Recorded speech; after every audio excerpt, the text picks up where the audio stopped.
এই কয়েকদিনে মারাত্মক গরম পড়েছে, কিন্তু তাই আগের দিন বাজার থেকে আনা সবজিগুলো পরের দিনেই যেন কেমন শুকিয়ে যায়। আমার কিন্তু এই মরা মরা সবজিগুলো থেকে একেবারে টাটকা শাকসবজি মাছ মাংস রান্না করতে অনেক বেশি ভালো লাগে। তাও কি করব বলো, আমার হাজবেন্ডের তো আর রোজ সময় হয় না বাজার যাওয়ার, তাই এই সবজি বাজার সপ্তাহে 2বার করা হয় আর সদাই বাজার গুলো মাসে 1বার করা হয়। তবে যাই বলো, এই ভাজাভুজি খাবারগুলো খেতে কিন্তু অনেক বেশি মজার হয়। আর এই ভাজাভুজির মধ্যে সব থেকে বেশি পছন্দ করে আমার সিনু এই পটল ভাজা। আজকে তো ভেবেছিলাম আমি পটলের তরকারি করব, তবে সবজি কাটার সময় লক্ষ্য করি মাত্র 3 পিস পটল রয়েছে, তাই ভাবলাম ভেন্ডি আর কুমড়োর মতো পটলটাকেও ভাজা করে দেব। আজকে আমাদের দিনের বেলার মেনুতে থাকবে কুমড়ো পটল ভেন্ডি ভাজা, টমেটোর চাটনি, ডিম দিয়ে সোয়াবিন আলুর তরকারি। আচ্ছা, সোয়াবিন আলুর তরকারি খেতে তোমাদের কার কার পছন্দ কমেন্ট বক্সে জানিও তো। দেখো, আমার আর আমার সিনুর এই রেসিপিটা পছন্দ হলেও আমার হাজবেন্ড কিন্তু খুব একটা এই রেসিপিটা পছন্দ করে না। তাও মাঝের মধ্যে তো সব রকমেরই ট্রাই করা উচিত, তাই না? রান্নার সবকিছু জোগাড় করে নেওয়ার পরে এখন ধরে নিয়েছি আমি উনুন আর কড়াই বসিয়ে কড়াই গরম করে দিয়ে দিয়েছি সর্ষের তেল। তেল গরম হয়ে গেলে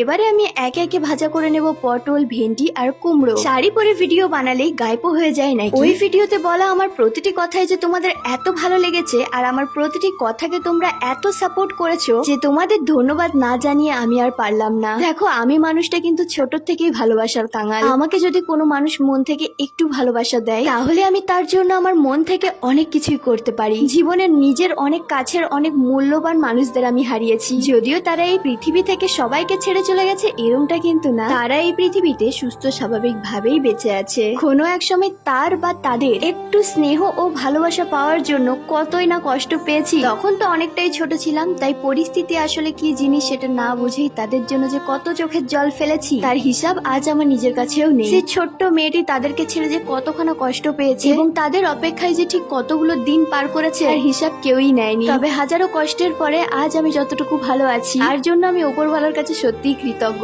আজকের দিনে আমি এই জায়গায় এসেও জানি না কেন আমি তাদেরকে এখনো পর্যন্ত ভুলতে পারিনি। তাদের দেওয়া প্রতিটা কষ্ট এবং প্রতিটা অত্যাচার যেন আমাকে এখনো তড়পায়। তবে আজকের দিনে আর চাই না আমি সেই সব মানুষগুলোকে আপন করে পেতে যারা আমার অসময়ে আমার কষ্টের দিনে পাশে ছিল না। সেই সব মানুষগুলোই আজকে জনে জনে মানুষের কাছে নিজের থেকে যেচে পরিচয় দেয় যে আমি সুস্মিতা হেমব্রমের নিজের কেউ। আজকের দিনে আমি সত্যি সময়কে অনেক বেশি মূল্য দিই, তার কারণ কোনো এক সময় এই আমি মানুষটাকেই কোনো এক ভদ্র মানুষ আমাকে গ্রহণ করতে চায়নি। তার কারণটা আমার আজও কানে বাজে। উনি বলেছিলেন আমারই সামনে যে ও তো মেয়েকে মানুষ করা অনেক দায়িত্ব, অনেক খরচা। যদি ও ছেলে হতো তাহলে না হয় ভাবতাম। বয়সটা তখন আমার সত্যিই ছিল অনেক কম ঠিকই, তবে আমার মা ছোট থেকেই বলে যে আমার নাকি ছোট থেকেই জ্ঞান, স্মৃতিশক্তি, যে কোনো ব্যাপার বোঝার ক্ষমতা এবং সহ্য ক্ষমতা আমার অনেক বেশি। আর ঠিক তাই হয়তো সেই অমানুষ পুরুষের অত্যাচারের কাহিনী আজও আমার পিছু ছাড়ে না। এত কিছুর পরেও আমি আজও সেই মানুষটার খারাপ চাই না ঠিক, তবে কথাতেও তো আছে যে পাপ নাকি বাপকেও ছাড়ে না। 2-3 দিন ধরে তো মন একেবারেই ভালো নেই। কাউকে যে নিজের দুঃখের কথাগুলো বলে নিজের মনটাকে যে হালকা করব তারও কোনো উপায় থাকে না। তার কারণ কাকে কি বলবো?